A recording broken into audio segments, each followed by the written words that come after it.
from that high performer, from that, we believe in you, we know you can make it and everything, to being back at home, unemployment, Having and not having. anything And now the to disappointment, you see what I spoke about I've always been scared to disappoint my disappoint your family. parents. Yeah. The disappointment, I could sense it, and they tried so hard to like Hide support me, it. but Yeah. you can feel it because I took a year at home, not doing anything, reapplying again my life and trying to see where I can go. Mm, During that phase in my life, I yeah. only had my parents and myself. I was too embarrassed to tell anyone else, my friends Yeah. or people that I've met or people that know me, to tell them um I'm excluded and I'm back at home and I'm Yeah. unemployed. Yeah. It's crazy.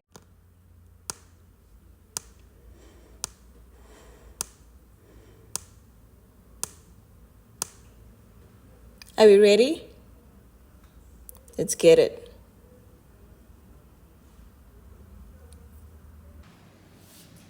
Welcome to Unpivoting. Today we are joined by Hazel Ramotlou, a mechanical engineer who recently began her career in the field after completing her studies at Furth University. Thank you for being here, Hazel. Thank you so much. How are you feeling? I'm feeling great. I'm happy to be here. That's good.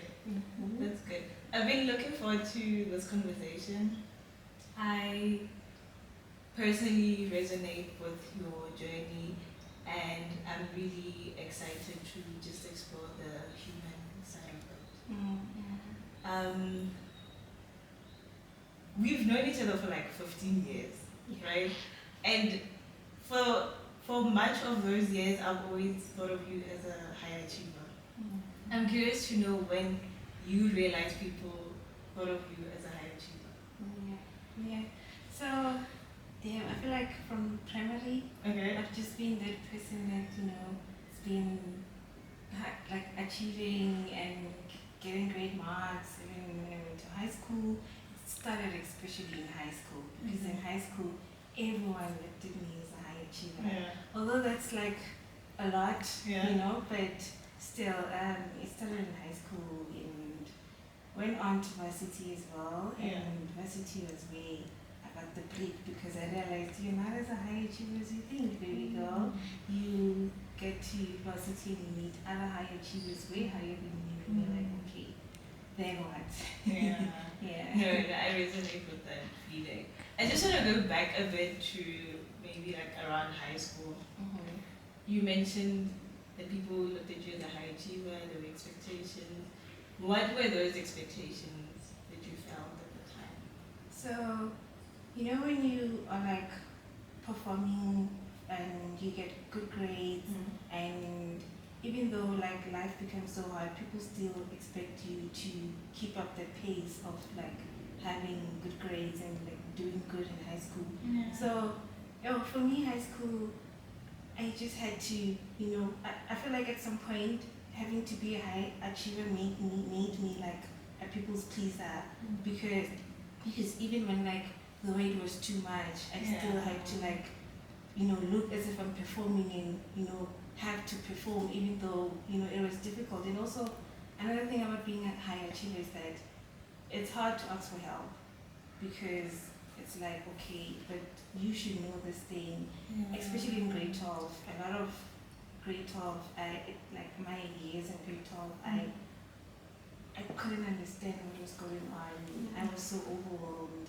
and it was just so hard to ask for help because it's like, but you should know this. We know you easily, like what, and people expect help from you, and now it's like, okay, it tends to be very overwhelming.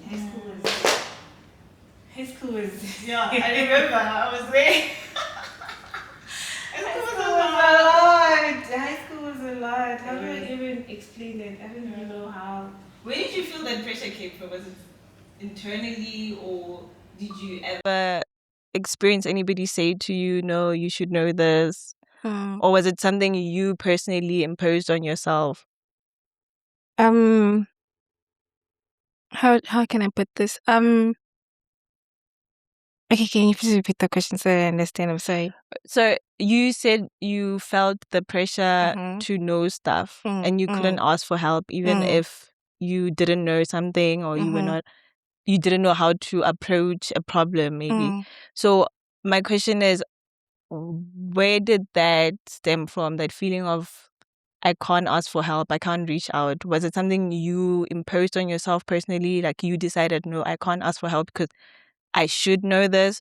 Or did people actually say that to you? They expected you to know stuff and therefore you couldn't go to them for help? Yeah, I feel like it stemmed more from me. Okay. But I'd say, as I said, even back from home, I'm like a firstborn, so my siblings look up to me. It's like I grew up in a sense that you don't even have to make mistakes. When you make mistakes, like it's frowned upon. Like, hey, well, Hazy, we know you as this good girl, and that pressure, it was a lot because now also it's a thing of I felt like I didn't have to make mistakes, and also I became like a good girl, even from high school. It stemmed from myself because I didn't want to disappoint people. Oh, Yes, it's like if I did something wrong, people would get disappointed in me. So I've always been a good girl, and this also affected me when I went to varsity because then when I got the freedom, I took that direction. It's like I wanted to explore not being a good girl. So it did. It did mostly stem from myself. yourself. Yeah. That is interesting. I never knew that. Yeah. Did that expectation, do you feel like it was from love or it was just from pressure? They just wanted you to be that way and so you felt like you had to be that way? Or is it because there were these bunch of people who loved you and so they set a high standard for you and you just felt like you needed to meet that high standard? Mm, I I believe it stemmed from love, and it also stemmed from the fact that I wasn't disappointing. Okay. Like when I did stuff and I would like disappoint my parents and stuff, it's like, but Hazy, this is not you. And so I'd say you recoiled from being put in your place, for lack of a better word. Okay.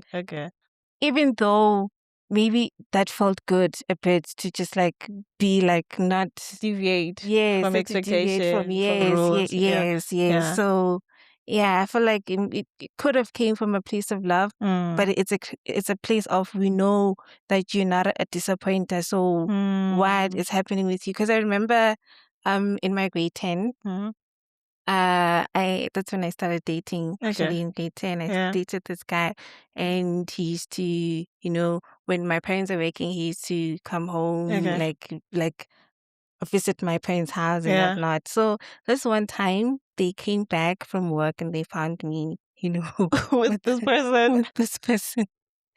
And my dad got so angry. I feel like he got so angry as if I'm pregnant and yes. Okay, so you feel like his level of reaction didn't meet the situation. It was too much. Okay. Yeah, I mean, you just found, but it's not like I'm pregnant. It's not like you found us doing something Anything. It's crazy. just a guy in your house. So being a good girl and doing everything right, it's just when I went a bit off, it makes like people, especially my parents, uncomfortable and very angry. So is that what shaped your identity, do you feel, as a person? Your parents' expectation of you, did that mold who you became? Did you feel like you had to exist within the frames that they set for you? Well, I would say yes. Okay. And no at the same time. Okay. Yes, because it shaped me to become a people's pleaser until it was too much. When the thing with being like a people's pleaser is that you say yes even though you don't want to, and like what can I say, you just feel so much like under pressure, and even it tends to make you also lie to people as well. Like you become a liar because now you want people to know you as this person and whatnot. Even though things are going really bad in your life, you can't express that. Like you have to like a lot of people don't know my age or don't know my past because I don't want to like tell them about that because it's like if you know about that you're gonna get disappointed in me. So like know this Hazel who's like a good performer and a great person, but deep down there are stuff that really affected me so much. And I feel like I want to express that and I want people to know me for who I am and the stuff that I went through because life becomes difficult, honestly. Yeah. It's really hard to try and portray a version of yourself that you feel is acceptable to people. It's not something that you can sustain, I think a lot of us find ourselves in that situation where we feel like we need to be a version of ourselves that is acceptable in whatever environment that we're in. We have all these layers that we hide because we think people will not accept us for who we are. But the truth is, I've learned that people are generally drawn to people who are honest, and the more you are yourself, the more you teach people how to treat you, Yes. how to understand you. And if people don't like the version of yourself that is honest and true, then maybe they're not meant to be on your journey with you. That's really true. But it's interesting that you felt that way. I'm sorry you had to go through that. Like for the longest time, I feel like for the first time now, I'm not embarrassed to tell people like where I'm from or who am I and the experiences that I've been through because it got to a point where I set myself down like, Hazy, be yourself. Bruh. If someone doesn't like you for who you are, and someone doesn't accept who you are, or when you tell them you feel like it's embarrassing, or they're gonna look at you at Different way. at a type of way, then so be it. So be it. Like be yourself. And now I'm starting to allow people in my life, even friendships. For me, friendships also tricky territory. Tricky, slippery. Yeah. And so I'm starting to like allow myself to live the life the way I want to and be who I want to instead of like pleasing people. It's really hard to please people. I feel like I've pleased people for the longest time in my life. This is where I draw the line. Yes. It's fine now. I've reached this point in my life. No more. No more. I'm gonna be myself, whether you like it or whether you don't. It's on you, baby. Yeah. No, I understand that. I'm curious to know what drew you to medicine.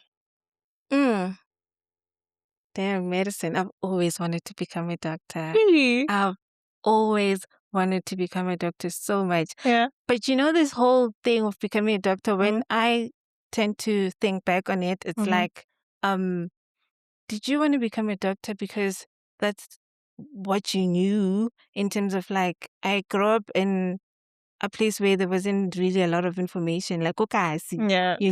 So being a doctor, being a teacher, being a lawyer, being a nurse, and when you are a good performer, it's like, yeah, I can become a doctor. You never get to know there's engineering, there's there's IT, data science, ITs, and actual sciences, chartered accountant. You never get to know that. So me being a good performer and doing good in school, like, and also stemming from a place of I like to help people, like I genuinely want to help people.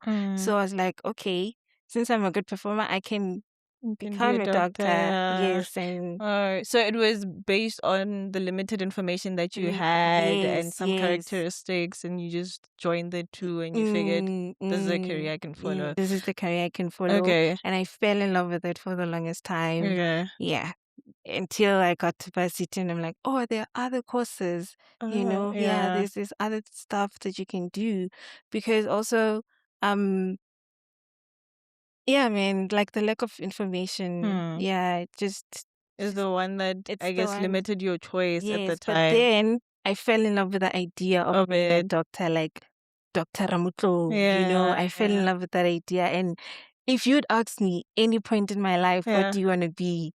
You I would have want to said be a doctor. Even people around me, they would sometimes call me Dr. Ramotlou, and it's like, that's it. It manifested into me, and I'm like, that's exactly what I'm gonna do. Especially with my good marks and everything. Until I applied in my matric, and then like because of this whole thing also of like being like a people pleaser and everything. When I applied in my matric, I applied for medicine at all universities, and guess what? All of them didn't take me except UL. I know that face. All of the universities didn't take me for medicine because of UL. And because of the lack of information, Nami, I didn't apply for stuff like Wait, when so I you applied for one course. You didn't have a default I degree. applied for like medicine and the other courses that I don't even know what you just selected randomly. just selected because I was so sure that I'm going to become I have a doctor. the marks. And I have the marks and I am a good performer. There's no way they will take me to be a doctor. Listen to me. All the universities declined me for medicine. Only UL took me for medicine. Okay. And I was like, I'm not going to go to UL. Why? I'm not going to go to UL because at the time it's like, I have to go somewhere where it's impressive, where people can say, Hazel is at Verts, Hazel is at like UCT, not Hazel local UL. What? So it stems from being a people pleaser as well. So it mattered to you how people perceived you, where you went, what you studied. Yeah. So when I got the acceptance from UL, I know being a doctor is what I wanted to do. It's been my long term ever since I knew what I wanted to do in life. It's always been a medicine. But because I got other acceptance from VEDS, at VEDS I was accepted as a mechanical engineer as well as a nuclear science and engineering course. And I think. And then they signed me for medicine. And then I remember Stellenbosch, they accepted me for this laser physics course. Okay. Yes. And then at UCT, I think also they accepted me for some physics course or something. But I was like, no, I'm not going to UL. I have Let to me be a at least go doctor. to VETS because it's closer to home. Okay. Yeah. So I didn't pursue the medicine degree. the medicine Well, so degree. from first year, you never ever studied medicine. So what I did is I went to UL for like a month or so.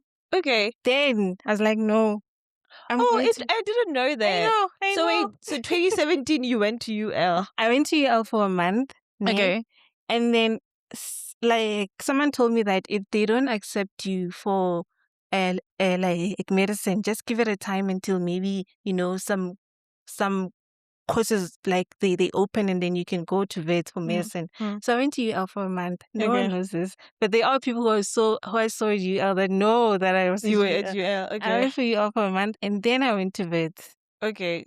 Then you started mechanical engineering. No, at VET I did nuclear science and engineering. From first year? From first year. Okay. That's interesting. I never knew that. It's a... Yeah, I'm astonished. I genuinely am. Yes. Okay. So you went to VET, you studied nuclear engineering. I studied nuclear science and engineering. Okay. Yes. And how did that go? Kiel. When I tell you lack of information is so crazy. And also, I regret a lot. I feel like I should have stayed at UL and just continued doing medicine because that's what I've always wanted to do. Yeah. I went to VET and I always tell people this. Wait, is this regret at the time that you're at VET or is it now you still feel the same way? At the time when I went to VET, it's the regret day because I always tell people that VET was the most traumatic time in my life. It felt like I went to hell. Like, I'll always be grateful for the opportunity of going to VET. But for me personally, the experience was crazy. Like, I went there being a high achiever, being like one of the top learners in class. And I get to UL and I'm down. Like, at VET.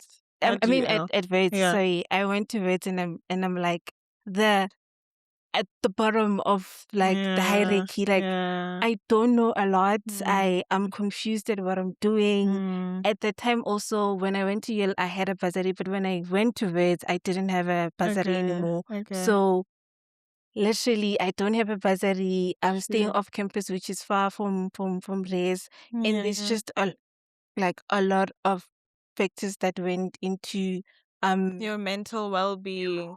and now I'm doing this course. I left this course that I like, and I'm doing this And course then you just choose as a default. exactly. And now I'm learning about physics, about classical physics, modern physics. Do I really like this? No. Do I really understand what's happening? No. And worst of all, this course was recently introduced in Wits.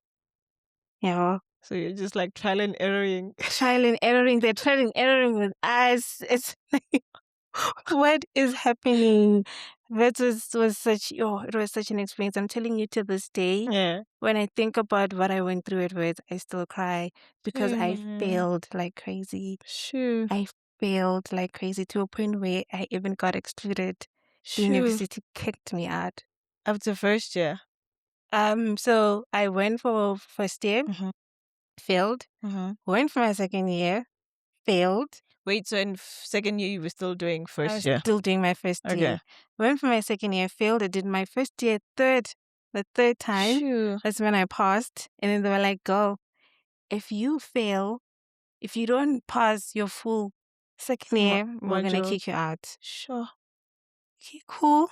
How did that moment feel? Like the moment when they're telling me that they're going to kick me out. It's so heavy because now, whatever you do, you're thinking, you're on a leash. I'm on a leash. Even when I felt like a tutorial, it was like, it's huge. It's huge. Monumental. It's not like, okay, there are more 10 like tutorials and like they are going to take like the best of 5, or it was huge for me. And now it was transitioning into COVID as well. It was around those 2019 and then going to 2020, it was transitioning into COVID. It was crazy. I remember even this one time I met you at town during that moment. I think you at the library. And then you were telling me how was university. And it goes back to pleasing people and not wanting people to know what experiences you're going through. Because a lot of people thought, no, Hazel is doing. Everyone thought I was doing medicine in university. And if you asked me, I'll tell you, yes, I'm doing medicine in university, because I'm not going to tell you, no, I didn't want to go to UL because, it was embarrassing. And, I wanted to go to like another province in New Life. I didn't want to be, So it was crazy. But it's been like a, it sounds like an experience. Yeah. Shame, man. So then, how did you get through that pressure of knowing you were gonna be excluded? How did you balance that pressure with like academic pressure? To show that the pressure was way too much, I didn't make it. At the end, they literally told me, you are excluded and you can't come back to Wits University. It's the end of your our journey. relationship between Wits and me. I can never think of a traumatic experience in my life ever since then. That phase of being excluded, of staying at home, unemployment, no degree, all you have is matric. Your world collapsed. Like, from that high performer, from that, we believe in you, we know you can make it and everything, to being back at home, unemployment. And not having anything, and now the disappointment. You see what I spoke about I've always been scared to disappoint my parents. The disappointment, I could sense it, and they tried so hard to like support me, but you can feel it, because I took a year at home, not doing anything, reapplying again my life and trying to see where I can go. I was even working at a school, as what is this? Teacher's assistant. Yeah, I was working at a school that I went to. We get a primary school. I was working as a teacher's assistant, and it was back to square one. Sure. That was like what made me like survive during that phase was the fact that, you know what, I'm still alive. You know, I Yeah. still have people around me who love and support me. Mm. Because during that phase in my life, I Mm. only had my parents and myself. I was too embarrassed to tell anyone else, my friends Yeah. or people that I've met or people that know me, to tell them I'm excluded and I'm back at home and I'm unemployment. Yeah. You know, I mean, I'm Yeah. unemployed. Yeah. It's crazy. But I started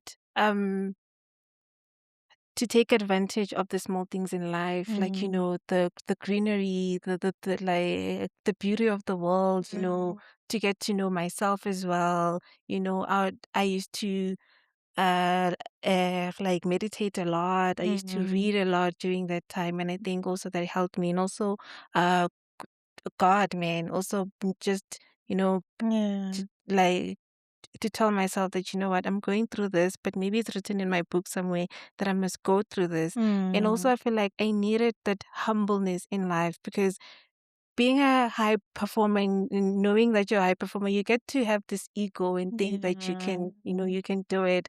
I feel like I needed that because I used to feel like I'm better than everyone else, you know. So during that time when I was excluded, I got the humbleness. I got very humble to say, you know what, in this life you're not better. God loves all of us. Just because you got this opportunity, you know, you went to it and you think you left UL to go to verse because you thought you were better and you wanted everyone to think you were better. Life is not like that, baby girl. You need to humble yourself and know that, you know, God loves us all, you know. So yeah, it's okay. I was actually about to ask you that what did you learn about yourself in that moment of stillness? And you put it so beautifully, because I know how it's like. I personally know how, like, your experience. I had similar experience when I went to university. I I just the realization that everybody who's here is the best from where they come from, and you're competing at stakes unmatched. Yes. And there's that element of pressure, there's the academic pressure, and then there's the financial pressures.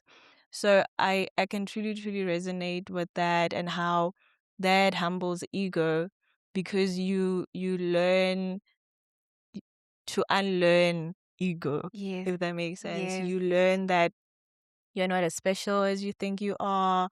You have to actually work hard and constantly work at improving, and that whatever you can't have a bar. You have to start defining success differently. Maybe it's just getting through first year. Maybe that's success. Maybe at this point when you're still trying to figure out what's going on around here, maybe 90% is not possible yet. Maybe let's lower the bar and see if we can get a 60. You know, Exactly. that realization, it unearths parts of yourself that you never knew you could exist inside you. And like the way you put it, it really, really departs ego from self. Yeah, it And does. It really humbles you yeah.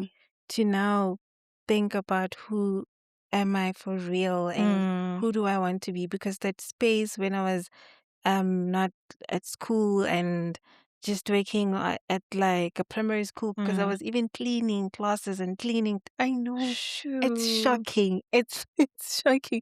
I know. I was even cleaning classes at some point because you don't have a degree.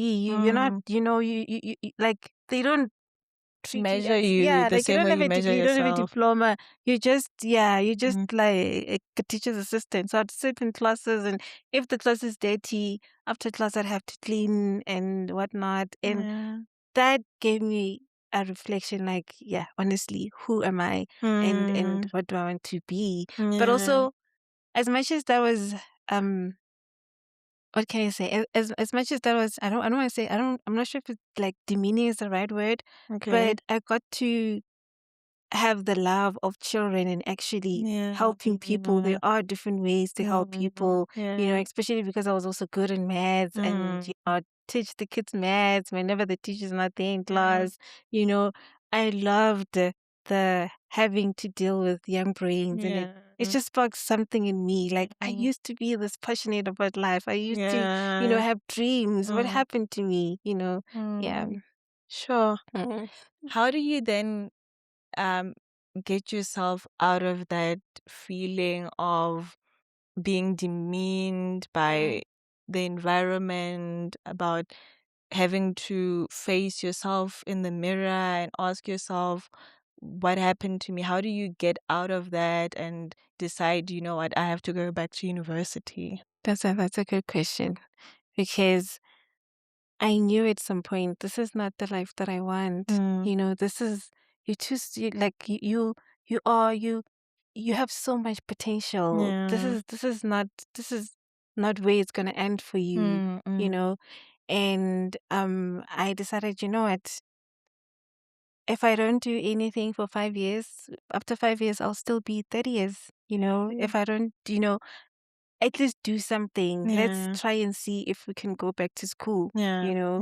Because the applications open around March, and I started applying. And now, even when I'm applying, it's like, what do I now apply for? How am I gonna, go like to continue with this? But I'll say, during that moment, that's when I also became like very spiritual, in the terms of, like, I got closer to God. Like, like um I I used, like, most of my time also to, like, pray and like seek the word, and know actually, like, what are you planning for me? Why does this had to, like, why does it have to happen to me? So I took the leap of faith and I applied for universities. I remember there was some point I wanted to go to Cape Town, and I was speaking to you about it. Like, I'm gonna be there next year. I don't want to be alone and everything. And then I applied for UJ as well. I applied. And what are you applying for at this time? Are you I'm thinking applying for medicine again? Or? accounting. No, not medicine. Yeah. Not anything that is to do That's with trauma. Let's just stay out of that. Because I realized, no. And also another thing at UJ that I mean at UL that I forgot to mention. I realized, no, medicine is not my thing, because I am scared of blood. Ooh, that's why I was so confused. Because I remember that story. I remember you once came to my house, and then I asked you, oh, what were you doing at university? And then you said you were doing medicine, but you dropped out. And then I was like, why? You said you were scared of blood. So that was the whole reason I've had for these couple of years. That like, was okay, true. she couldn't do medicine because I couldn't do it. I remember there was the one time when I was at university, this person, like, they got hurt, like they fell, and then, like, there was a chip and there was a little blood. I became like, I am so disgusted by blood, and it, like, like, even in movies, I don't watch movies where I know they're going to be killing each other. They're going to be. I still am like that. So it's like, no, I'm not going medicine there. is not an option. Medicine is out. So let's see what we can do. I applied for accountants. Like, okay, maybe I can become an entrepreneur, and So at this moment, you didn't have clarity as to what you wanted to do. Applying for everything. I was like, it was just about motion. Yes, You had to start moving. Yes. Okay. And I was like, whatever university that takes me for whatever cause, and I have funding with that, I'm gonna go through that. But I'm not going back to medicine or physics and nuclear science and whatnot, because I don't know what the heck that was. Let's leave all this trauma behind, shall we? So, okay, time went on. UCT accepted me for accounting. Stellenbosch, I think I applied for education as well, because my dad was like, you know what, leave also this whole physics and maths, and do something that's easy and that you're going to pass. So do education. I applied for education. How did that make you feel, when your dad told you to choose the easiest thing? At that point, it made me feel like comfort, but I knew I had more potential than just the easiest thing. Yes, as much as I love kids, and at that point I was really thinking of doing education, but I was like, that place used to make me exhausted when I came back from work. I'd come back from work at 2, and I was just so tired. I was like, no, I don't want to do that. I want to do, like, something that I know when I'm there, like I'm going to be productive, and and it's you gonna love make me grow, it, and and I'm it good. just Yes, yes. yeah. So, when I applied for universities, they accepted me, but UJ accepted me with funding. Okay. And here's another shock. Please tell me you went to UJ.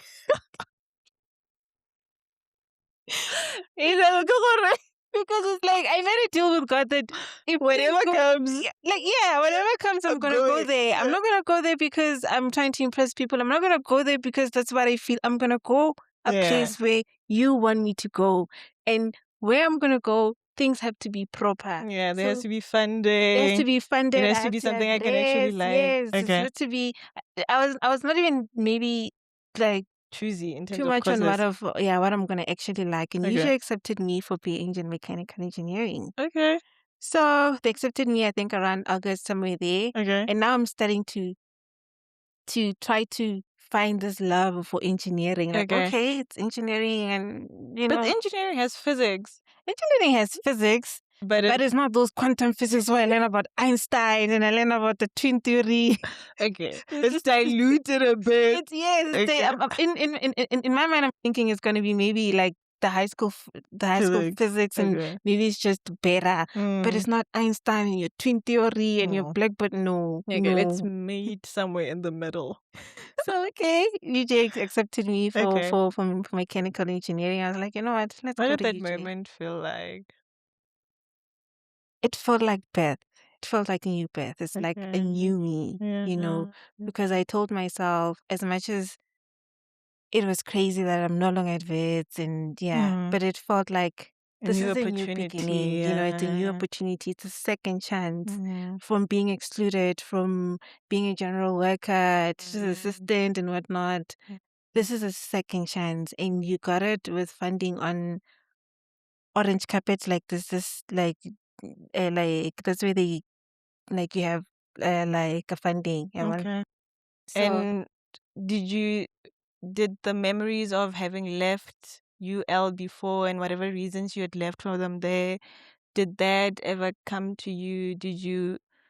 Did you ever battle with the idea that I didn't want to be here at some point? I felt like this was beneath me and now I have to be here, it's like, and this is the best opportunity that I have in it's this like, moment. yes. I used to belittle universities like UJ and UL, thinking, no, this is beneath me. I have to be here, But when I got there, I was like, you know what?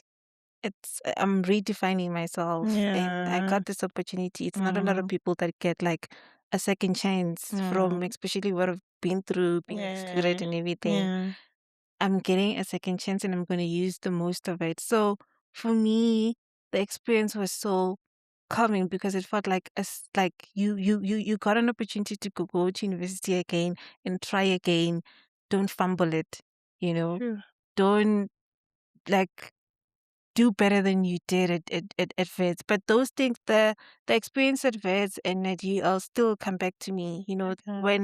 When things don't go well, for example, maybe if I fail a test or if I just feel like I'm overwhelmed, that still comes back to me, and I'd break down and I'd have like a huge panic attack because at first it was not it was not just about failing. It was just it was about the experiences that I went through as well. Not having like funding there, and like to realize that I'm actually not as best as I thought I was.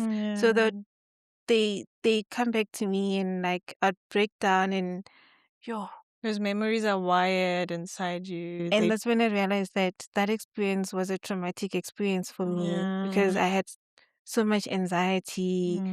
So at UJ, I also took a therapy. Okay. Yeah, I took a therapy there, and it helped me to settle down. But I will say to you, it was the happiest I was ever in my entire like varsity experience. Yeah.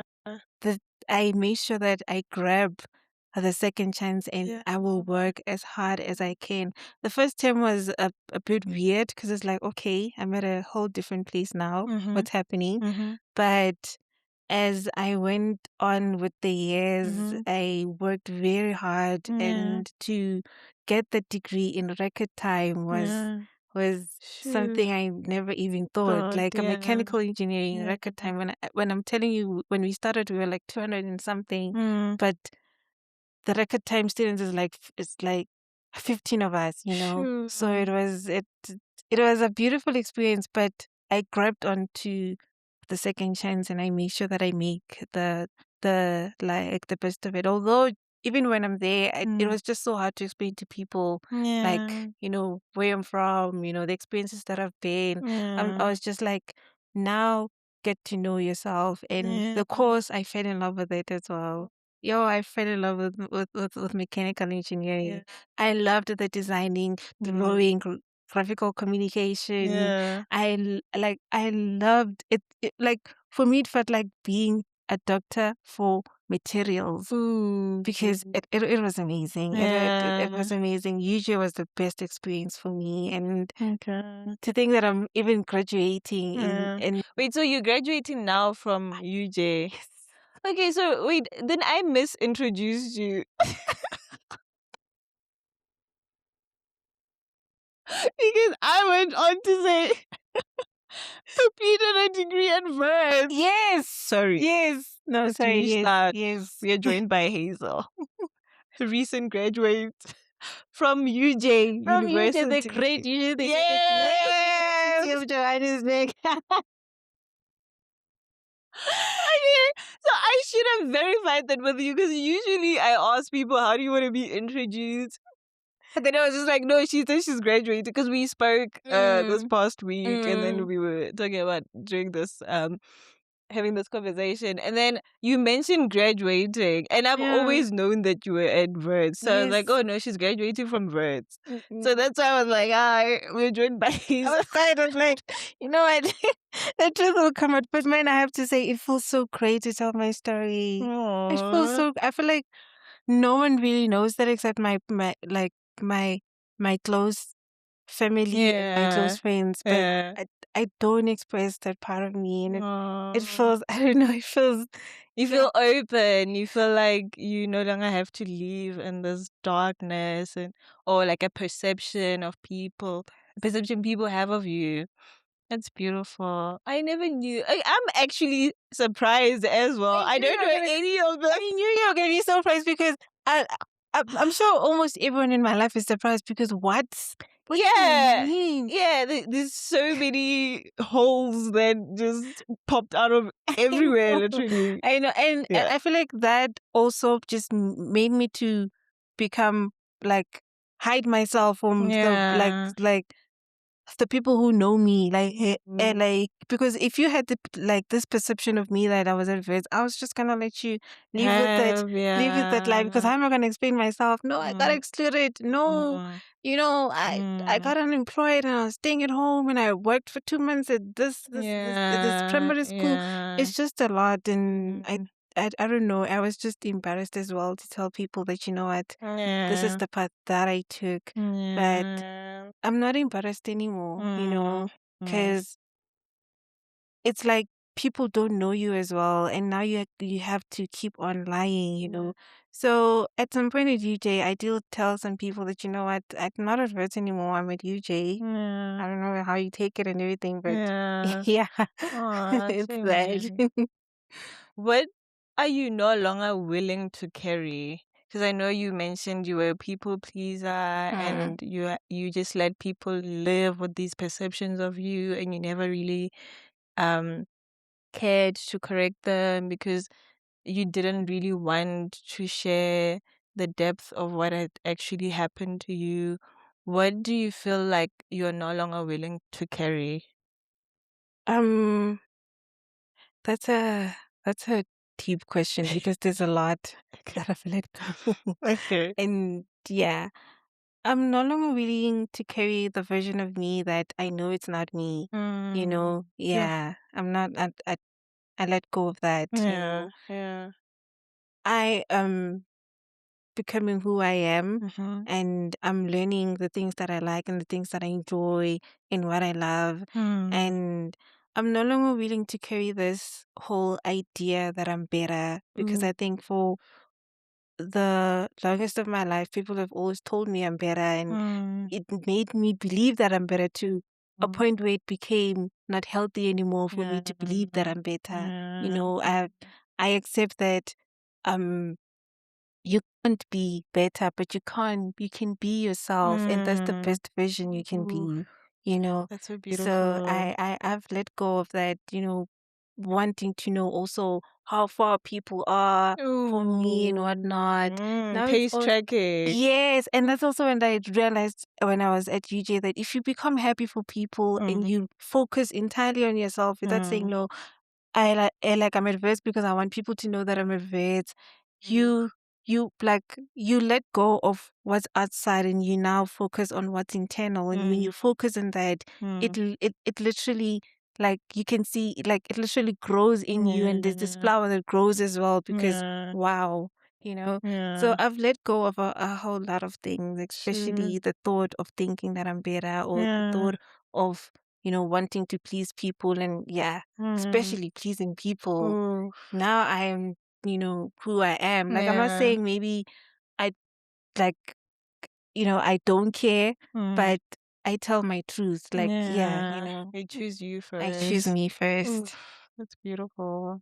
How do you feel like you define success differently now compared to then when you were at Words? How does that look like? Success for me now, because it was a great, like, I'd say I changed direction. I pivot a lot in my in my journey. It was UL, it was Beds, it was working, and now it's usual. I mean, at UJ, I do define success differently. And for me, success is it's not even about money anymore. It's about loving what you do, and it's about being happy with what you do. Because I realized that even when I loved to work with kids, but I was still exhausted, and that didn't make me happy. So success to me now is do what you love and what you enjoy every day. Obviously, it's not going to become nice all the time, but even like during those moments, you you're still happy with where you are, you know, and who you are, and how you've you know, grown, and so I do define success differently now. It's crazy. Yeah. Okay. So you started work, what, 2 months ago? Yes. How's that? How's that going? Whew.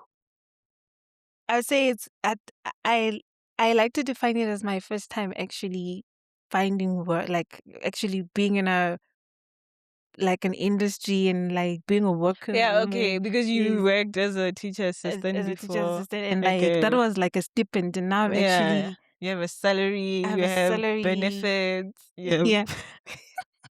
It's crazy. It's crazy. The adulting part of it, the adulting part of it is just like okay, because you know when you're at like varsity, like you don't even buy electricity, you don't even buy water, you are you know. Now work is like okay, I have to buy electricity, I have to get my own place, I have to pay my own rent. What do you mean? Where's the bursary? What do you mean? What do you mean? I have to buy my own food. Exactly. Like, what do you mean? So, but then, like the work experience is also a beautiful growth chapter in my life, because now I changed direction again, but now it's not literally that I changed directions. Like now I'm in a it's like a different horizontal. chapter. Yes, It's like a horizontal pivot. So it's been great. So, Okay. like work has been great. I like waking up in the morning and being dressed as a corporate lady. Okay. You know, work has been great, and especially the work like that I do. I enjoy that a lot. And also for me, I've always been told that you're not necessarily going to do what you learned in varsity. And for me, it's a whole different thing. I'm doing exactly what I learned in varsity. I am designing, I am prototyping, I am I'm doing exactly what I learned in varsity. And that makes it it makes me love it even more because I'm like, oh yes, I learned this in university. You know, we did this and this and that. But also another thing with work is that I'm still learning to be humble and take life as a learner. You know, I'm not there to be like, okay, I have this degree. I'm I better know all now. this. I was taught all this. No, I was told all What this. do you want me to do? I'm still and like this is why I'm so grateful of the experience that I went through because I'm a very humble person. Like it made me this humble person that whatever that I go through, I take it and I'm grateful for it. You know. So yeah, work has been great. I've been loving this so much. I'm not even gonna lie. Aw, that's so sweet. And 3 days ago, I got my first like salary ever, and I was like, "What? Okay, this adulting part might be hard, but what do you mean we have money now?" What do you mean? There's actual money in the bank account.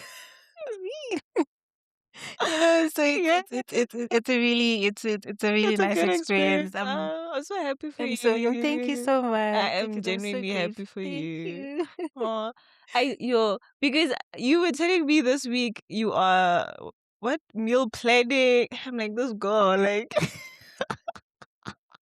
My babe, let me tell you, I had to make sure like that you know. you started strong. You were like, I'm not even playing. This is my season. Let's meal prep. Let's go to work. Let's get the money. You know, let's have a routine. Yeah. So it's been really great. I've been enjoying that. I do meal prep. I make sure that you know what, when I get back, I iron my clothes before. I already know my clothes for the week. You know, I plan my stuff. I write down the stuff that I'm gonna do at work. The personal things that I'm also gonna do after work. It's so great. I'm really enjoying it. Oh, that's so beautiful, man. I'm really happy for you. Thank you. And I think sometimes we go through these seasons in our life that prepare us for our main season. And even though when you're in that moment where people are telling you, no, actually you can't study here anymore, or you have to clean classrooms and it just feels like, what is What is this? this? Yeah. Or you see those faces on your parents' faces and you think, oh, I'm disappointing them. Every single moment is defining you. It's recalibrating you for your season Exactly. so that you arrive there prepared emotionally, mentally, physically. So that trauma, that level of refactoring of who you are as a human, it is necessary so that you are at your best when the time comes. So I'm really glad that that has been the case for you, that you had to go through all these painstaking moments to be where you are now and to feel like you belong where you are now. I'm so Yeah. grateful for that, for going through that experience as well. Yeah. Because at some point I used to hate to think about my experience at first, but Mm. now I can see that it didn't not only just like groom me for like being humble, but a lot of things, like, especially also the relationships that I went through when I was there. Like there's a lot of grooming that happened when I was there, and now how I approach life is wherever you decide, God, I'm going that direction, and that's been me ever since I was accepted at UJ. If I feel like God that this is not, you know, right for me, and this opens up for me, I'm going there. If I apply for a job and this is the one that accepted me, I view that as this is exactly where Acceptance, this is where I'm supposed to be. This is where God is leading me, because when I used to take my own decision, I learned that it didn't work out for me. So but then when I let, let's say, fate decide, or when I let, you know, I usually say God decide, then it means this is the direction that I have to take, and and that has never disappointed me.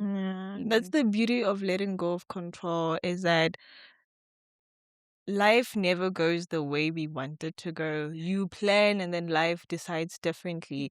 So that the moment you decide, these are my dreams, but should life take a different course, then so be it. It alleviates the feeling like I'm a failure, the my life is not going the way I want it to go. Why is this happening to me?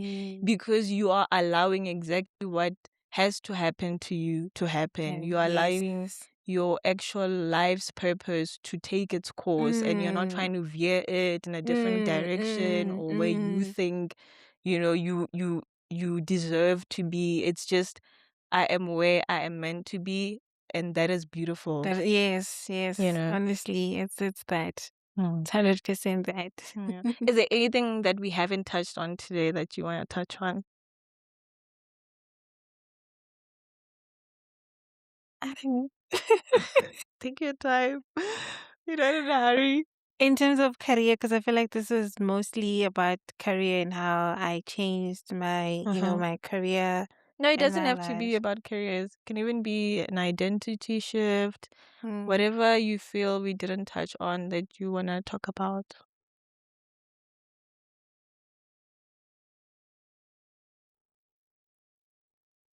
I don't know.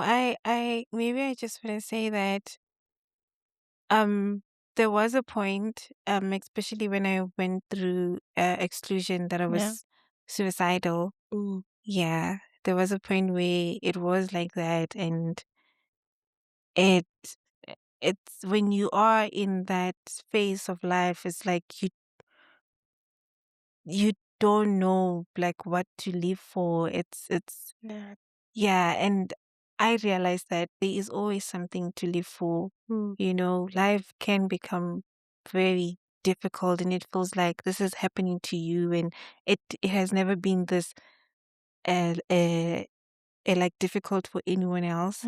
So during that time, it's very important that the support that you get, don't take it for granted, because my family really supported me so much during that phase. Like my siblings, my parents, they were really there for me. And at some point I self sabotage and think maybe I don't deserve this life that I'm living. And sometimes when life gets really, really hard, I tend to also think that no, yes, it's normal because it's happening to me. Because I remember even last week I was like not okay. I was extremely sick, and those thoughts are like, yeah, if it's gonna happen to you because now you are working and now you are sick, it's it sometimes feel like the like whenever I think life is going well, like it then when The other shoe has to drop. yes, and another issue has to drop, and now I'm like sad again, and now I'm like heartbroken again, and I'm thinking, yeah, I deserve this. I know that good things never really happen to me, So Um, what I wanted to say is that life does become very difficult, and those thoughts sometimes they are gonna come, but look around you. There are people that support you. There are people that love you, and things are not as bad.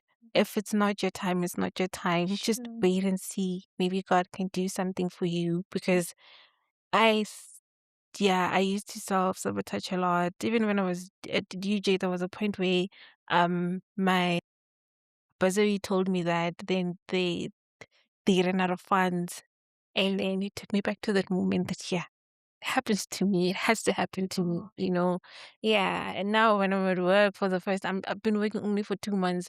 Next thing, I'm getting get sick, sick, meaning that yeah. I'm like for like a week, I don't go to work, and I'm like, yeah, I know I'm gonna lose this work because I know I don't deserve good things in life. So there is like it's not the end, there is always going to be something that makes life worth it. There's going to be your family. Those people love you. They support you. There's going to be your friends as well. So it's not the end, and that's what I'm currently also learning as well. That don't drive towards imposter syndrome. I think they called it imposter syndrome. Yeah. I often feel that, and I am in a process of making myself learn that life is not always going to be straightforward.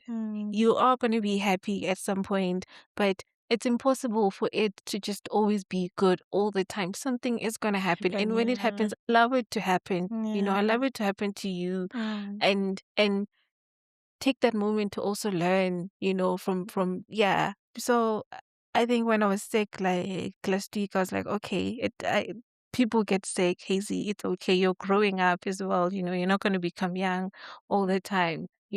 So life becomes very difficult at some point, but it's okay. It's not always going to become straightforward. There isn't an easy way. We have to go through it. So yeah, I'm sorry. Oh man, I'm so sorry. That's okay. I'm so sorry you went through Make me that. cry. It's okay. No, I tried not to. I can't cry every episode Yeah, now. no, please. I am not Yeah. crying. I didn't know you went through that, and I'm so sorry. It's okay. And thank you for sharing. Mental health is a tricky thing. It's so tricky. And the moments when we find ourselves in that darkness, they feel defining, and I'm glad you are here. I'm really happy that you're still with us. Thank you. And I'm really, really sorry that you had to go through that. And I hope that you never feel alone. I hope that you never feel like the world is just on your shoulders. And even when you do, I hope that you reach out, you know. I know like we are adulting and, we don't really talk much, but if you ever need to talk, you can just call me. You can just tell me and sure, man. I think that caught me off guard and It's okay. I'm sorry. no, that's fine. But I'm really glad you shared that. And I have my own like mental health issues and I've done therapy and It helps. Please, can you does it? Does it? A bit. It helps. It gives you tools. I think I said this in a previous episode where it's just like what you said, right? Life will always bring challenges. Life will always have its own curvatures. And really what therapy does is it gives you tools. It doesn't mean you will never go back to that darkness. It doesn't mean you'll never feel like the world is on your shoulders or that life is just happening to you and you're alone and everybody else is having it nice. It just means that you have the tools to get yourself out of that darkness. You have the necessary tools to be like, no, this is not happening to just me. And I can get through this. Yes. You It's know, very important, yeah. that's the importance that I personally have gauged from therapy. Therapy doesn't mean you're never going to go through hard times. Therapy doesn't mean you're going to be the happiest person alive. Therapy just means you have tools to better deal with difficult situations and That's true. Because they'll come. yeah, because when life becomes very difficult, Yeah. we tend to have different coping like mechanisms. But I feel like it does give you a tool to say, okay, this is what you can use to cope. Yeah. Yeah. Yeah. So it's And and if anything, I think it helps you to like self-introspect, to really look in the mirror and ask yourself, who am I? How do I deal with challenges? What are the moments in my life that have truly shaped who I am, that have truly embedded themselves in my DNA? And how do I make sure that when something similar happens in future, I'm better able to adjust to deal with that situation? And yeah, it's a good experience to go through in terms of the self work. And yeah, I genuinely wouldn't take away from it. So I'm glad you've done that, and Yeah. I really do hope that you're okay. And even if you're not, I hope you have people around you to talk to and to be vulnerable with and to be your real, authentic self with. And I hope you'll call me. Please do call if you I've ever. always been so shy to call you because I'm like, and you know, it's crazy that we never stopped to keep touch. Like, we've always Yeah, been in each in other's life, but touch. I'm always like, Yeah. you know, I don't want to be bombarding people with my problems. No, it's not. You And just sometimes call. I miss you so much. I'm like, yo, I Aw. miss her so much. Yo, especially in varsity when Yeah. like when I went to vets, I was just like, yo, Aw. I really miss you so much. I feel like Mhm. I can just call you and it's like, you Yeah. know, speak and how you are Yeah. handling it and everything. Yeah. Because I feel like for me, I'd say it was also difficult because I'm a firstborn. I don't have anyone to look up to who went to Yeah. varsity. Yeah. Everything that I was going through, I was going You through were it the for the first one first to one. go through. Yes. Yeah. And there's Yeah. no one I can ask for advice or something or Mm. how was it for you? Mm. And I'm so glad that even now I'm doing that for my sister. Yeah. Like, yo, I'm so, like I don't want her to feel like, you She's know, she's alone. alone. She doesn't Yeah. know what she's going through. Like, Yeah. yeah. No, I feel the same way because I was the first person in my family to go to varsity. So I Mm. had that pressure to you had to you had to make it. Like you're the Yes. first one to have gone there and you can't come back All home. eyes on you. You can't Yes. fumble this. So I do the same thing. I helicopter my little sister. I'm just like, how's varsity? How are you feeling today? What was going on? Yeah, And like she's don't be just hard like, on leave me yourself. alone. It was Yes. fine. And also like we do that because we want to make sure that you're okay. Don't be Yeah. stressed. Also, you're projecting. Like, you're projecting your own traumas because the thing is, you were the first one there, so you had that pressure. Mm. They might have their own pressures, but it's also like they have a guide. Mm. They're not doing this alone. They have somebody who's been there and can tell them, oh no, you just do this. So they don't feel the same pressure you did because it's not necessarily a new environment.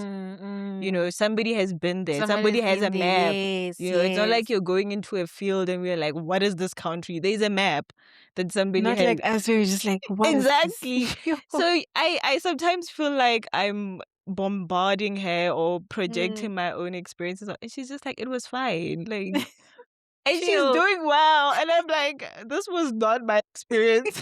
It's so weird, like, but I went through so much. Yeah. I was fumbling and she's just doing really well. And she's like, it's fine. And I'm like, why are you not studying? And she's just like, I did. And I'm like, yo, the way I studied, you know, in varsity, I literally spent every minute of my life trying to make sure, you know, and she's just like on her phone, relaxing. You're not scared, like, no, study. You know, you project, but I'm learning not to project my own experiences and accepting that she is going to go through her own thing. And yeah, that's the beauty of it, I guess. Yeah, Just it is. It you have this perception that you went through and you get to see another person experience it, and it's beautiful to And it's watch. actually beautiful to see them doing well because you Yeah. also become a bit proud, like, yeah, okay, Yeah. you're doing well. Yeah, go for Yeah. it. Go for it. Oh, okay. Mm. My final question to you is, this is a question we ask all the guests on the show. Mhm. What do you love most about where you are now?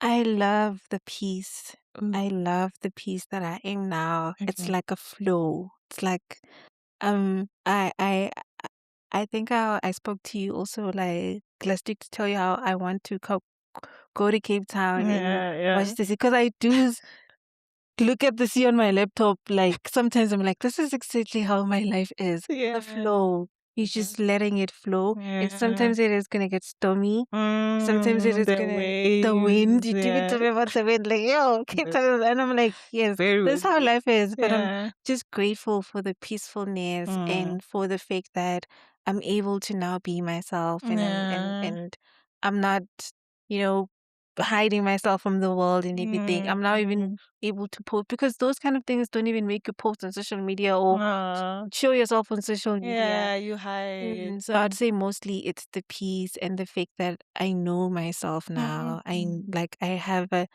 if you ask me who I am, I can tell you who I am. Yeah, I know who Hazel is and what Hazel's like and what she doesn't like. Mm. But I will always be a learner of life. I will always, learn through the journey and use the experiences that I've went through to make my life better. Yeah. And yeah, know that life is the ocean, man. Dude, you just flow. You just You flow. just flow. Flow with it. Mm. When it gets hectic, just know that the flow will come back. You know, Yeah, it it will just reset. yeah, it will reset. It That can't, is it the can't always be stormy, you know. always be The sea stormy. has to calm at some point. So yeah, it's the peace and the joy and actually like to live life for what it is, you know, like enjoy life, like go out there, you Be know, kinder to experience. Yes, yourself. be kinder to yourself and to people as well, Ooh. you know, Yeah. and have experiences that are worth it, you know, where you can like look back and be, you know, happy for this moment and everything.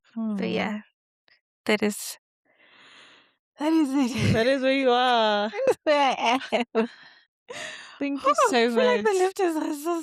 You just Yes, unburdened yourself. yes. Woo! It's Yeah. amazing. I'm so happy that you came. I truly, I'm truly also so am. happy. I'm also so happy that you invited me. I was so Aw. honored. Oh, you're welcome. We've been meaning to catch up, so it's like two birds with one stone. Yes, Yeah, actually. exactly. So I'm really glad you did come through and that we had this opportunity to catch up. And I'm glad I know your story now, you know, because I had a totally different idea. Did you know my story as well?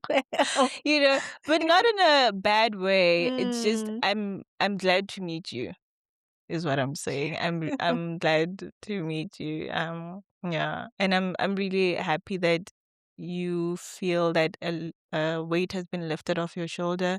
And I hope that you'll continue being true to yourself. And yeah, it's beautiful to see who you've turned out to be. I mean, we first met when we were 12, when we were like 27. Bruh, can you believe it? So yeah, The final thing, we went to the same primary school for a short while. Went to yeah, progressive and then separated and went to the same high school. exactly. It's So crazy.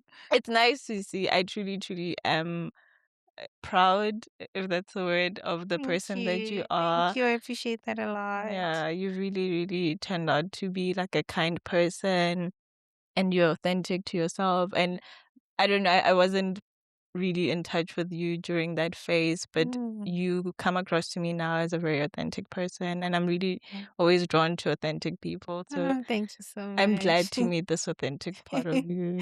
Nice to meet you too.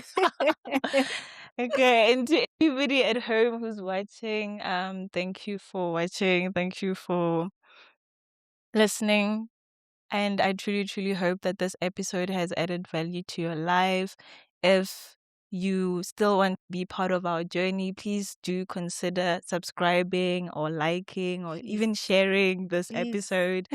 And if you feel like sharing your own pivot journey, please do so in the comment section. We would really, really love to read your own pivot story and see or get to listen to what you've gone through in life. And if you don't feel like leaving it in the comment section, you can always email us. And we are really excited to hear all your stories. And I hope Hazel's journey has encouraged you to be your authentic self. And yeah, we'll see you on the next one. Thank you. Bye. Bye-bye.